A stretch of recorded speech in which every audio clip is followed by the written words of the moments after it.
salatan jahriyatan til israri au aksahu fal ibratu bi waqtil qadai fa in kana lailan jahra wa in kana naharan asarra walau kana nafilatan.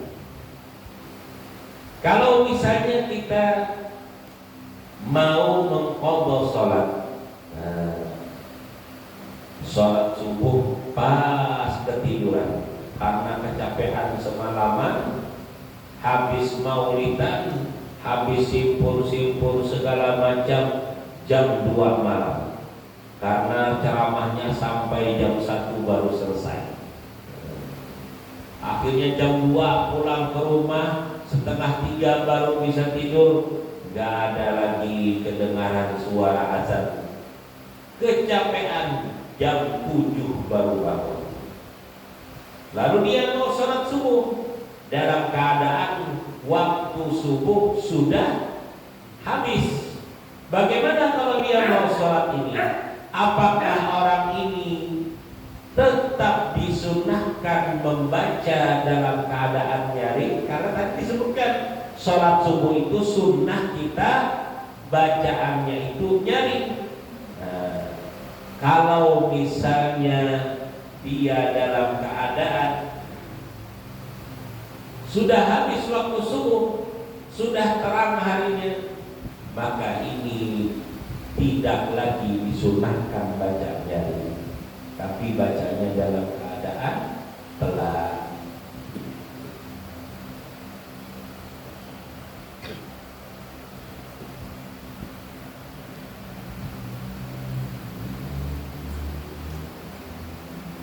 Begitu juga sebaliknya, kalau misalnya orang ini sholat zuhur, sholat asar, sholat asarnya ketinggalan karena sibuk bekerja, akhirnya pas pulang jalanan macet, sampai ke rumah sudah maghrib. Lalu mau mengqadha sholat asar, sholat asarnya itu sunnah waktu mengqadha bacanya nyari, karena waktu malam itu waktunya baca. Kalau sholat nyari maghrib, isya, subuh itu nyari, ya kan? Zuhur, asar itu kita sunnah pelan. Maka begitu juga kalau kita mengqadha, lihat waktunya, bukan lihat sholatnya. Mengqadha asar tapi waktunya malam. Malam itu waktunya kalau sholat bacaannya nyari, maka mengqadha asarnya sunnah tetap dibaca dengan bernyari. Ini kesunahannya. Yang berikutnya, wa yusannul jahru fi kulli sholatin lailiyatin jama'atan. Disunnahkan membaca bernyari bagi orang yang sholat malam berjamaah. Biasanya apa kita yang berjamaah selain sholat tarawih dengan witir? Kalau nisfu Sa'ban, biasanya nanti ngumpul habis sholat maghrib, nanti ada sholat, bisa sholat taubat, sholat hajat, sholat tasbih. Nih, kita kerjakannya biasanya antara maghrib isya. Nah, ini sunnah melaksanakannya dalam keadaan bernyari, enggak pelan-pelan. Tapi wa yusannu tawassutu fin nawafilil mutlaqi bil laili. Kalau sembahyangnya ini sholat sunnah mutlak, nah itu jangan nyari bandar seperti yang kita melaksanakan sholat bismillah. Misalnya tengah malam bulan Ramadan, mau ngadakan di masjid, mau ngadakan apa? Sholat sunnah. Nah, biasanya sholat sunnah tasbih. Silakan adakan di sini. Tapi suaranya nggak perlu pakai toa yang di atas. cukup yang di dalam saja. Nah, itu paham. Ya. Silakan, bagus. Oh tapi siar Ustaz, siar betul siar. Tapi kalau mengganggu orang hukumnya haram. Nah, beda. Orang masih banyak yang tidur, makanya teriak Allah, betul cerita siar. Tapi salah cara penempatan. Ada cara.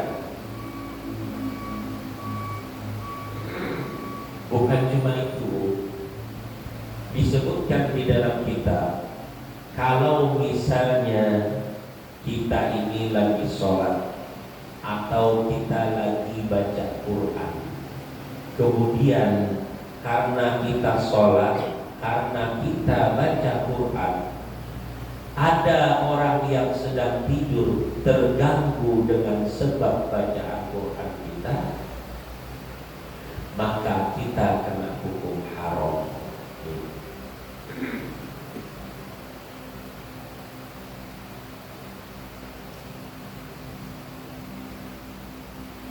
Kena hukum haram. Kenapa? Karena kita mengganggu orang. Orang itu tidur untuk istirahat.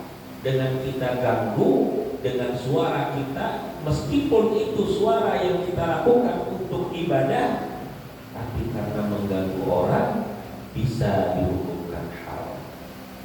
Makanya ada kan bagian pemerintah, bagian kami itu apa? DFII yang nyuruh kalau misalnya membunyikan mic jangan terlalu lama. Kalau misalnya mau ngaji disuruh sekitar 10 menit sebelum sholat aja. Kenapa? Kalau mengganggu, gak perlu yang toa di atas itu dinyaringkan full. Kenapa? Kalau mengganggu. Itu betul, dan memang seperti itu yang ada di dalam kitab. Kalau kita ini siar, tak bisa. Lain ceritanya kalau itu bukan waktu yang orang tidur. Waktu zuhur, waktu asar, maghrib, isya itu bukan waktu orang tidur. Subuh pun tidak lagi, karena memang itu waktunya kita disuruh bangun.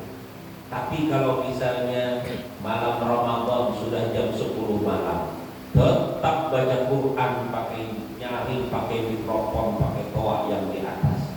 Orang sudah mau tidur, nah ini tidak bisa kena hukum haram. Nah, ini yang perlu diperhatikan dengan bagian pengurus masjid.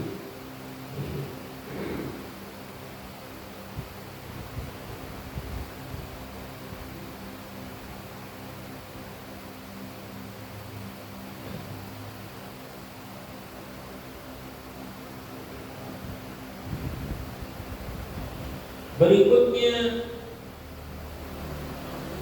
wa sukutul ma'mumi wa insatuhu li qiraati imamihi.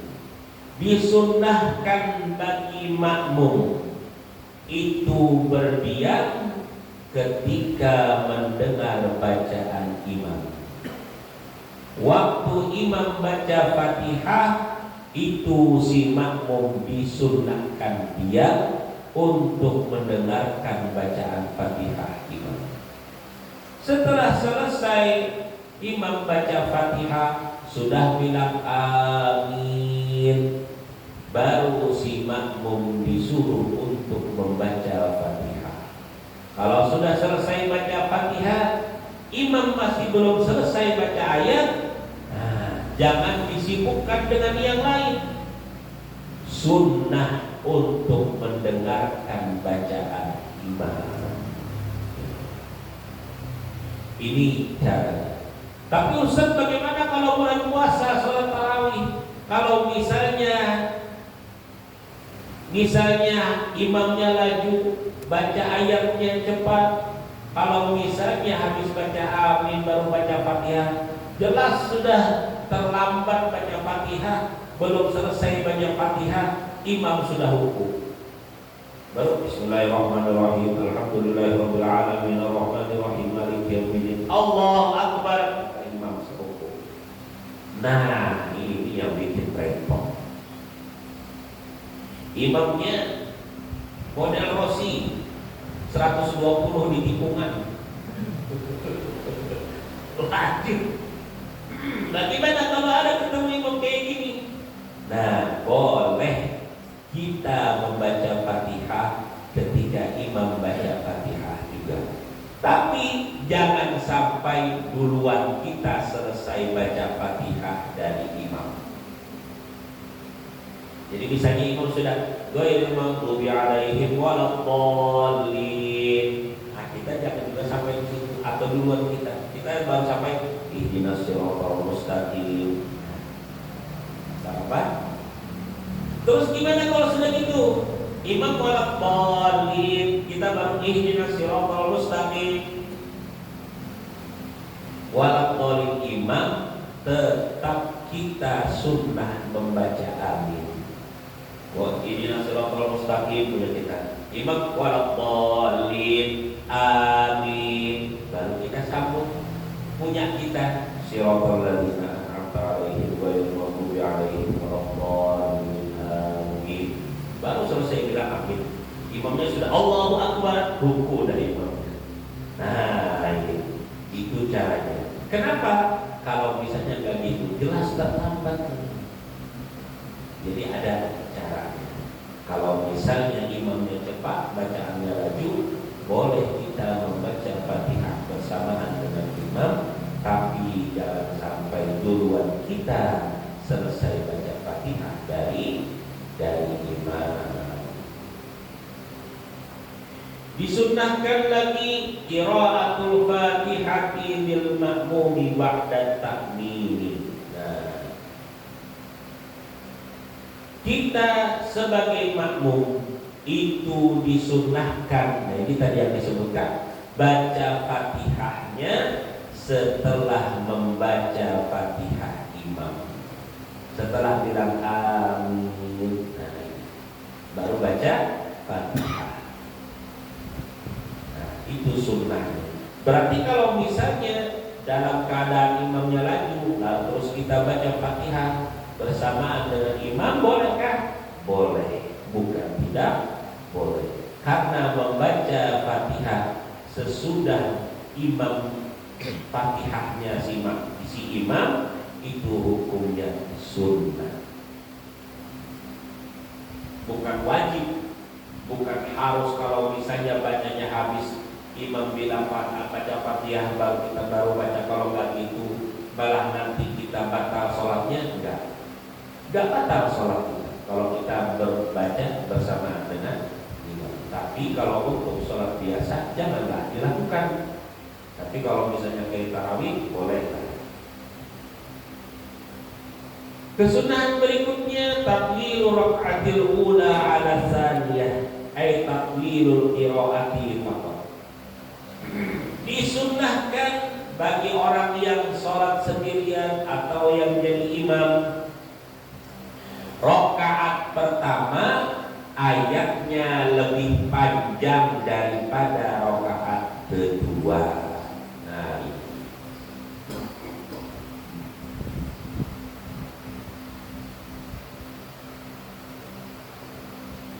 jadi sunnah kalau kita sholat meskipun sendirian, rakaat pertama itu lebih panjang dari rakaat kedua. Dan rakaat pertama dengan kedua itu gak boleh terbalik urutan surahnya. Misalnya terbalik gimana? Baca, kan saya rakaat pertama baca qul a'udzu birabbin nas. Kemudian rakaat kedua baca qul huwallah. Nih, betul, qul a'udzu birabbin nas dengan qul huwallah itu lebih panjang qul a'udzu birabbin nas dari qul huwallah. Tapi untuk urutan surah itu qul huwallah, baru qul a'udzu birabbil falaq, baru qul a'udzu birabbin nas. Makanya jangan baca qul a'udzu birabbin nas di rakaat pertama. Kalau mau rakaat pertama baca qul a'udzu birabbil falaq, baru rakaat kedua qul a'udzu birabbin nas. Ustaz, mohon maaf, Saya cuma hafal qul a'udzu birabbin nas aja dengan qul huwallah. Nah, ini masalah. Saya Ustaz juga punya hafalan selain Fatihah, cuma hafal qul a'udzu birabbin nas dengan qul huwallah. Terus gimana kalau saya salat? Qul huwallahnya kalau misalnya mau baca qul huwallahnya bagi dua. Rakaat pertama bismillahirrahmanirrahim. Qul huwallahu ahad. Allahus shomad. Ya. Allahu akbar. Nanti rakaat kedua lam yalid wa lam yulad wa lam yakul lahu kufuwan ahad. Atau membaca qul a'udzu birabbin nas. Bismillahirrahmanirrahim. Qul a'udzu birabbin nas, malikin nas, ilahin nas, min syarril waswasil khannas. Dan nanti rakaat kedua alladzi yuwaswisu fi sudurin nas minal jinnati wan nas. Boleh tak Ustaz kayak gitu? Boleh. Satu surah itu boleh dipanggil tidak apa. Saya sholat subuh kayak tadi baca surah Al-Fajr. Saya bagi dua. Gak ada keharaman di situ atau nggak boleh. Makanya yang sering kan bapak-bapak kalau misalnya hari Jumat itu imam itu baca, dia baca penggalan ayat, nanti apa yang dibaca, nanti surah Kahfi lah yang dibaca, ada yang baca surah Al-Baqarah lah, kan macam-macam. Apakah boleh begitu? Boleh, bukan tidak boleh. Tapi yang tidak boleh, yang dihukumkan makruh kalau misalnya di rakaat pertama itu lebih pendek ayatnya daripada di rakaat kedua. Itu yang makruh. Dan yang dihukumkan makruh lagi kalau misalnya rakaat kedua itu ayatnya ayat yang bagian bawah rakaat pertama. Rakaat pertama itu rakaat yang bagian surah paling bawah, rakaat kedua surah yang atas. Seperti tadi, rakaat pertama baca qul a'udzu birabbin nas, rakaat kedua baca qul a'udzu birabbil falaq. Nah, itu yang tidak boleh. Nah, silakan kalau ada yang mau bertanya. Kalau nggak baca surah gimana? Ustaz, saya cuma hafal Al-Fatihah, nggak hafal surah. Terus bagaimana? Sudah kita sebutkan di pengajian bulan tadi, membaca surah setelah membaca surah Al-Fatihah itu hukumnya sunnah. Jadi kalau misalnya kita sholat gak hafal ayat sama sekali, cuma hafal Al-Fatihah saja, kemudian habis setelah baca Fatihah kita rukuk, tidak sudah seperti biasa, apakah sah sholat kita? Sah, karena membaca ayat Al-Quran setelah membaca Fatihah di rakaat pertama dan kedua itu hukumnya sunnah, bukan termasuk rukun sholat.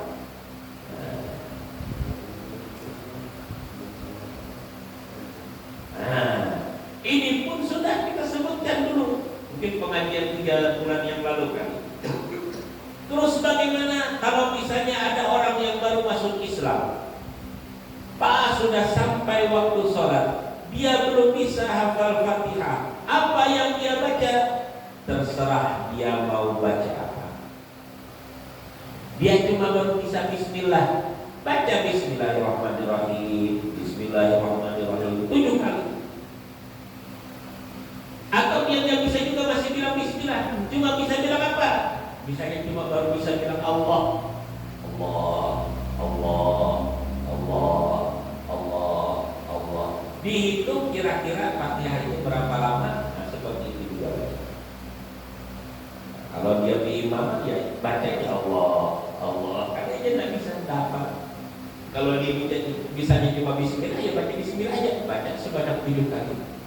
Nggak ada ibaratnya itu yang bikin kita itu jadi susah. Islam itu sebenarnya mudah. Yang bisa bikin kita merasa susah itu setan yang menggoda kita. Silakan Bapak Ibu yang bertanya. Ibu, silakan.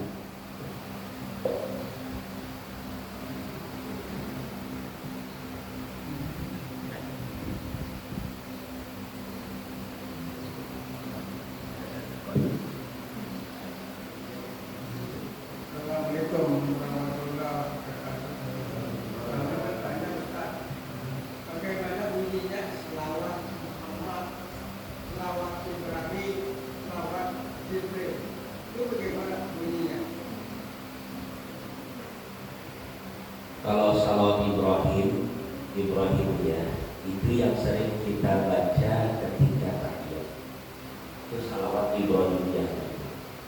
Allahumma shalli ala sayyidina Muhammad wa ala ali sayyidina Muhammad kama shallaita ala sayyidina Ibrahim wa ala ali sayyidina Ibrahim wa barik ala sayyidina Muhammad wa ala ali sayyidina Muhammad kama barakta ala sayyidina Ibrahim wa ala ali sayyidina Ibrahim fil alamin innaka Hamidum Majid. Itu namanya salawat Ibrahim. Kalau yang disebut salawat Jibril yang sering dari TV di mana-mana ya. Sallallahu ala Muhammad sallallahu alaihi wasallam. Jadi Jibril, Sayyidina Jibril itu baca salawat itu. Sallallahu ala Sayyidina Muhammad sallallahu alaihi wasallam, sallallahu ala Sayyidina Muhammad sallallahu alaihi wasallam. Itu namanya salawat Jibril. Ya, Pak. Ada lagi pertanyaan? Ya, boleh. Kalau kita dalam sholat, kenapa kita anjurkan baca tapi jangan keras, sir. Kedua, baca Al-Fatihah itu jangan disambung. Apa maksudnya? Ini sudah kita bahas masalah kesunahan membaca a'udzubillah. Jadi sunnah membaca a'udzubillahi minasyaitonirrajim sebelum membaca surah Al-Fatihah, dan membacanya disunnahkan dengan keadaan pelan. Gak yang a'udzubillahi minasyaitonirrajim baru bismillahirrahmanirrahim. Baca a'udzubillah itu disunnahkan kita baca dalam keadaan pelan, karena itu a'udzubillah dia bukan ayatun min ayatil Quran, bukan ayat Quran. Nanti kalau dibaca a'udzubillahnya nyaring, dikira ini sudah mulai. Sedangkan biasanya baca itu apa? Bismillah ini yang ayat Al-Quran. Bismillahirrahmanirrahim. Coba ibu bapak lihat. Di Quran itu Bismillah itu ayat pertama dari surah Fatihah. Ya. Nanti kalau a'udzubillah jadi bacanya itu nanti dikira ini sudah ayat Fatihah. Satu. Makanya itu disunnahkan kita bacanya pelan. Yang kedua, kenapa kita disuruh baca ayat Al-Quran itu, baca surah Fatihah itu satu ayat aja? Bukan kenapa disuruh, itu cara membaca Al-Quran itu sudah ada, kita sebutkan juga. Kesunahan membaca ayat Al-Quran itu disunnahkan satu ayat. Jadi bismillahirrahmanirrahim. Alhamdulillahi rabbil alamin. Ar-Rahmanir-Rahim. Maliki yaumiddin. Itu sunnah hukumnya, bukan wajib. Bukan kalau kita baca dengan bismillahirrahmanirrahim. Alhamdulillahi rabbil alamin. Ar-Rahmanir-Rahim. Maliki yaumiddin. Itu bikin salat kita jadi enggak sah, bukan. Malah bikin salat kita jadi di situ jadi haram, enggak. Tetap sah salat kita. Terus kenapa jadi bacanya jadi bisa disambung seperti itu? Karena memang itu ada caranya.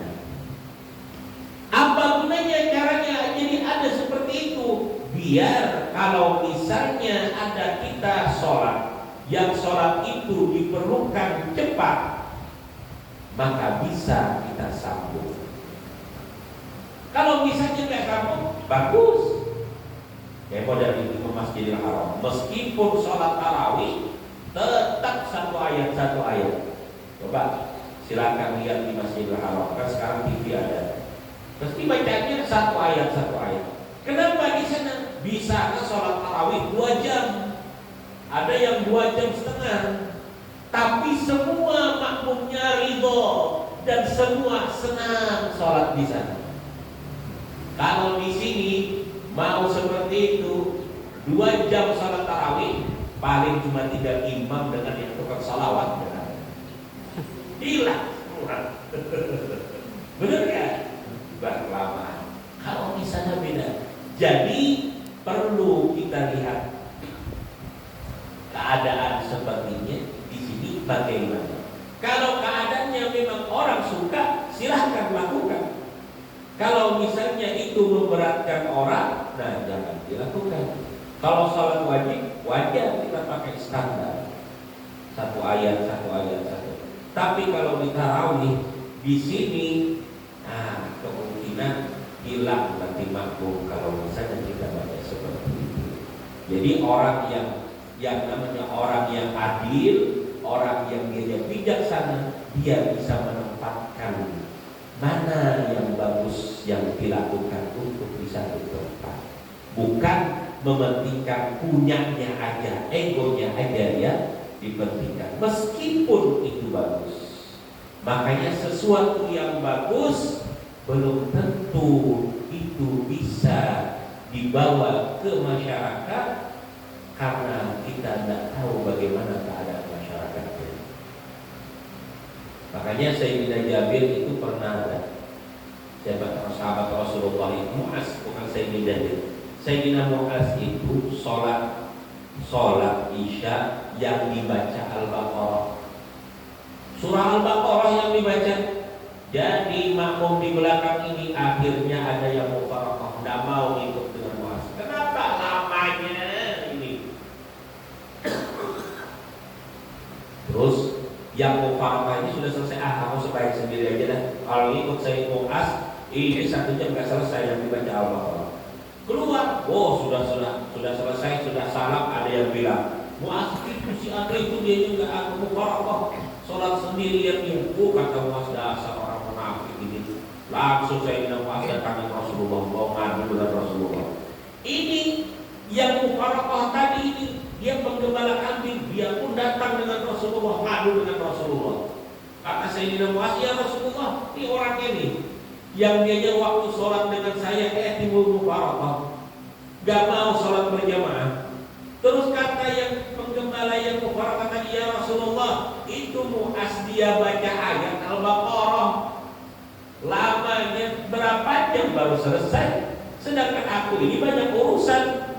Terus apa kata Rasulullah? Afattanun anta ya Mu'az, kamu mau jadi tukang fitnah kamu Mu'az? Gara-gara kamu Mu'az yang sembahyang itu kelamaan, orang jadi susah. Makanya kalau bikin orang susah, meskipun itu sebenarnya bagus, belum tentu itu yang terbaik. Jadi lihat kondisinya. Nah, jadi seperti itu. Paham ya? Jadi kalau mau sendiri baca per ayat bagus, tapi lihat kondisinya. Kalau memang diperlukan baca dengan cepat, silahkan baca cepat, karena itu bukan suatu keharaman, bukan itu membuat sholat kita jadi tidak sah. Nah, kiranya itu aja yang kita bisa sampaikan. Wallahu subhanahu wa ta'ala alam. Mudah-mudahan dengan berkat kita menuntut ilmu, kita bermajlis ta'lim, kita semua yang hadir di sini Allah sehatkan badannya, Allah panjangkan umurnya dalam taat ibadah. Mudah-mudahan kalau ada yang sakit di antara kita, Allah sembuhkan penyakitnya. Mudah-mudahan dengan berkat kita menuntut ilmu, Allah luaskan rezeki kita yang halal. Allah jadikan anak-anak kita jadi anak yang solih dan solihah. Mudah-mudahan kita semua mendapatkan syafaat dari baginda Rasulullah SAW. Ala hadhihi niyyah wa ala nawabihi salafus salih ila hadratin Nabi al-Fatihah.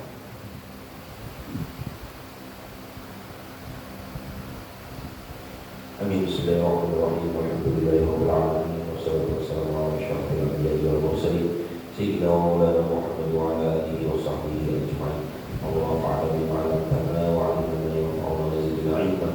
Allahumma hdina bihudaka wa tawallina wa li siwaka wa ja'alna min muslimin fi ridha wa la taj'alna min khalafa amrana wa asab hasbunallahu wa ni'mal wakeel wa la hawla wa la quwwata illa billahil 'aliyyil 'azim. Sallallahu alaihi wasallam Muhammad wa ala alihi wa sahbihi wa sallam. Alhamdulillahi rabbil alamin. Hurairah